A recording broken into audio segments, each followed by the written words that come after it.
Hi artist friends, I hope you're enjoying the season wherever you are. Here it is a beautiful crisp fall day. So hubby's out raking and kitties are cozied up on their perch, looking at all the leaves fluttering down. And I'm here in my cozy kitchen and I'm gonna make some art, I'm gonna have some tea. I want to show you my sketchbook process. And this is something I try to do almost every day. It's a really comforting, kind of cozy practice for me. And I typically work in 3, 4, 5, 6, even 7 sketchbooks at a time. And I like to rotate them.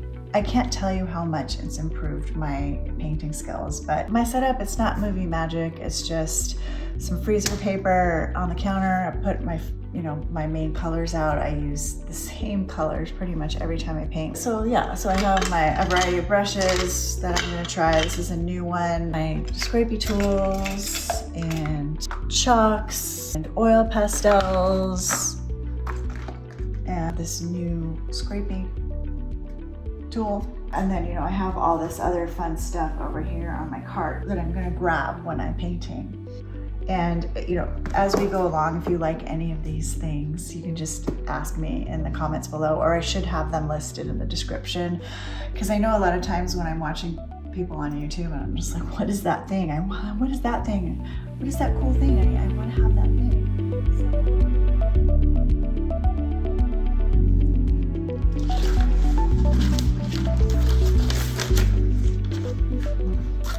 Try some of this vine charcoal that I bought at this art store sale the other week.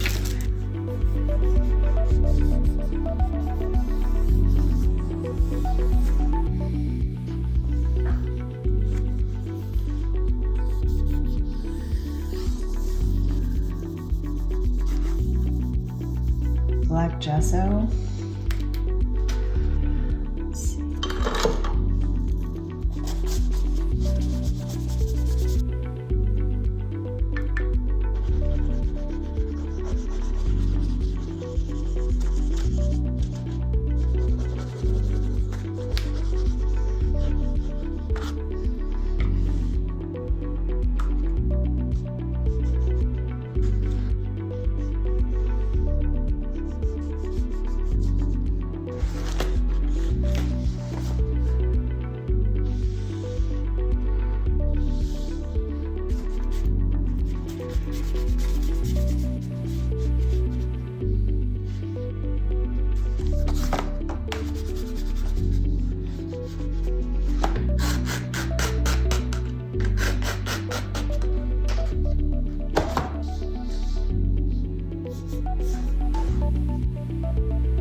Sometimes I will add this like unexpected burst of color because I find that as I keep layering and working on a piece, this surprising bit will always be something that stands out on, you know, it's like I may cover most of it, but they won't be shocking and bold in the end, but they will come out later. And also I'm seeing this, there's just like a hint of olive green right there.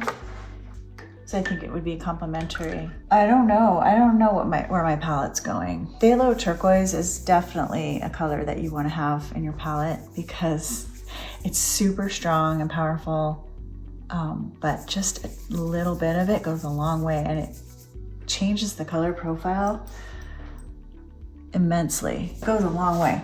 It's just a great color to have on hand. So let's see if my instinct was right.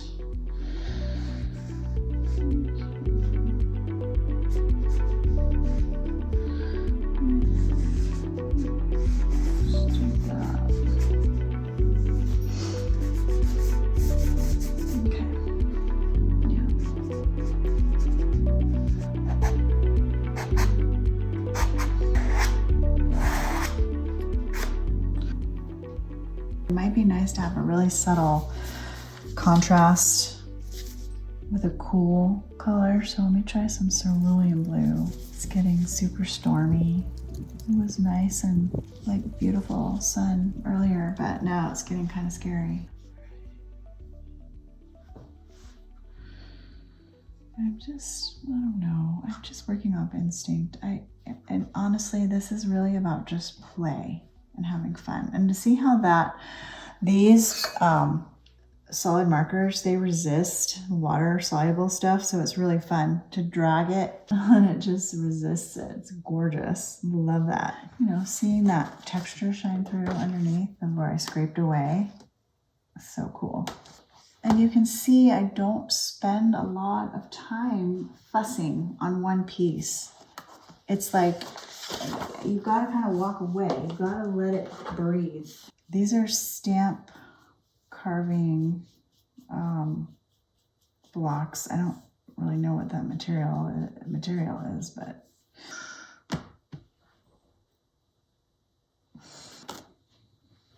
isn't that gorgeous? I love this. So great.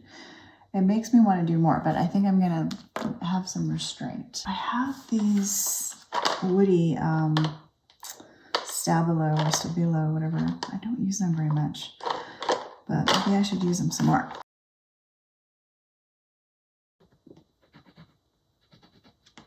You know, I've been using these oil sticks.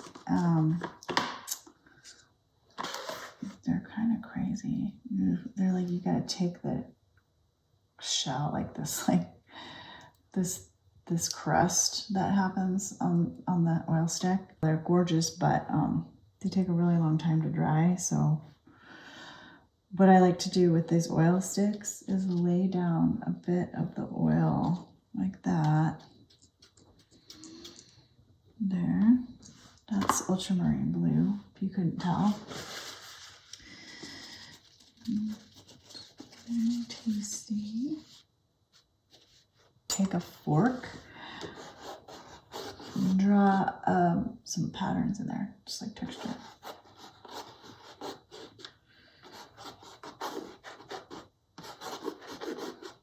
It's totally fine to just go into these books and play, but I've noticed the more that I do it, the more I'm kind of massaging and tweaking the composition and the value.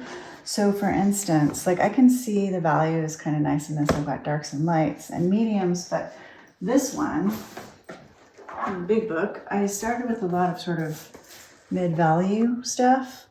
So what would be really nice for this is to put some darks and lights in it. Watch, you'll see it just really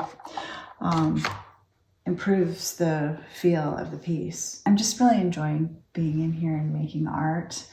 and I'm just having a lot of fun. So I think that's really what it's all about. I definitely rely on ultramarine blue and raw umber. These are two great standards that will not disappoint you. I've been starting to use sponges instead of brushes, so let's try that. That's nice. This is ultramarine blue and raw umber.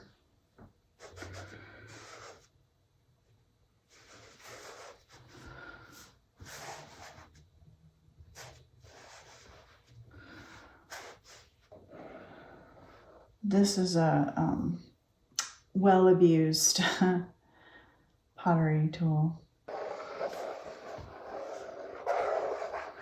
Okay.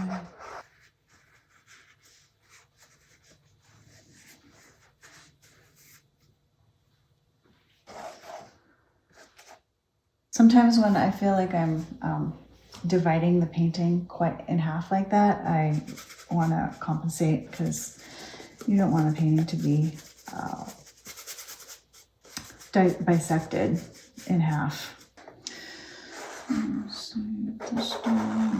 This is a great, I love this. I'm really enjoying this, this tool.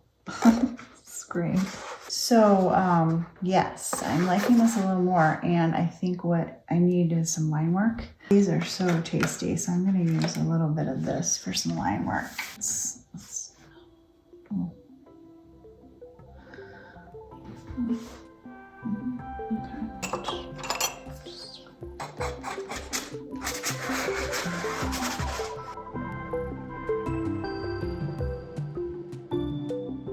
I'm gonna be done almost, and I think it just needs a little bit of, I like this.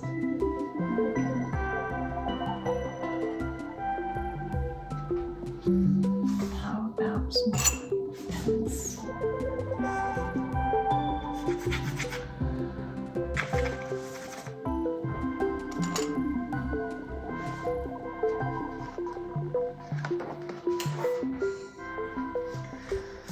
If you want oil sticks that don't take a long time to dry, try these Paul Rubens ones, these oil pastels, because they dry really fast.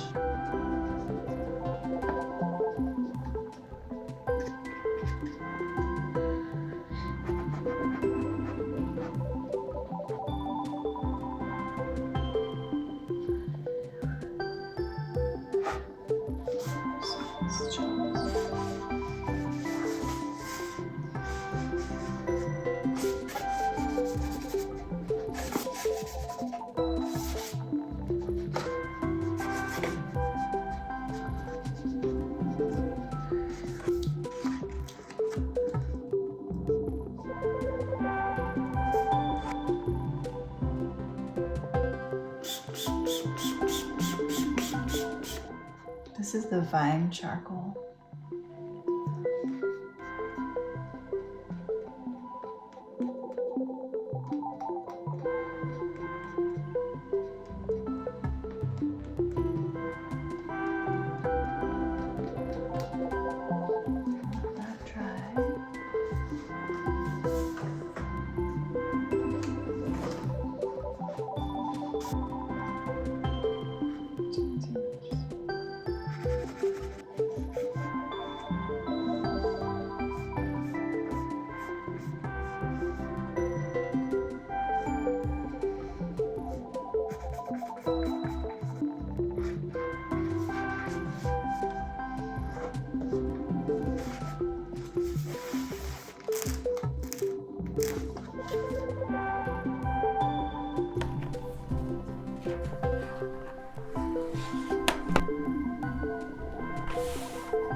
And see, I think this is plenty for this book. Like, I do not need to go crazy. I mean, a lot of the stuff in here, you know, it's not great. It's just slapping paint down, getting warmed up.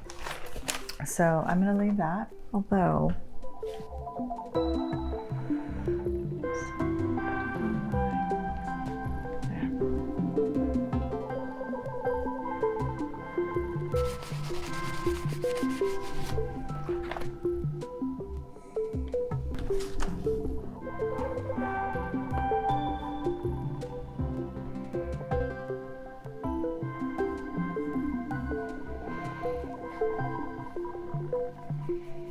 I think this is good.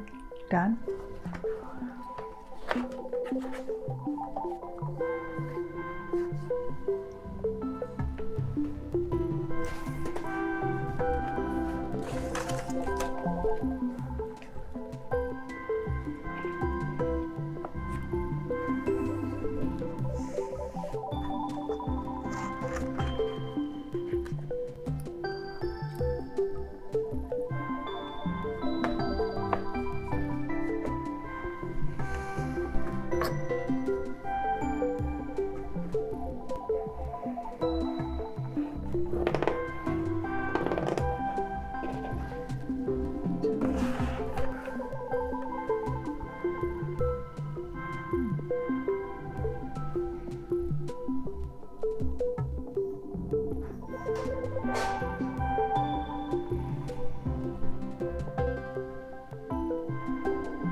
I think that this section right here is kind of boring, so I'm gonna put something bold in here.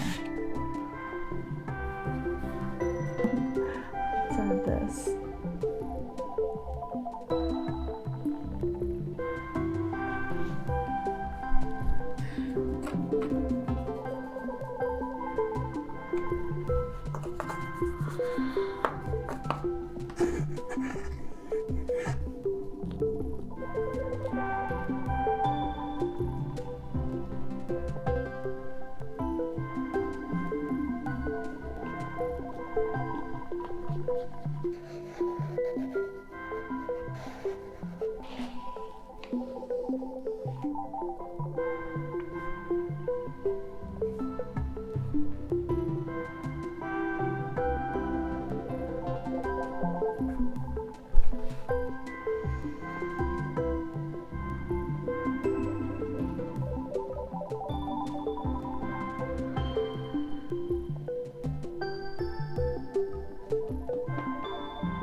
So much fun. I use so many different tools and supplies, and It's a huge mess right here, but it really gives me an opportunity to experience all of my tools and play with all of them. And it doesn't matter what the final outcome is, it just kind of matters that I'm training myself to understand my tools. This was in the math sketchbook, you know, try to keep it real loose.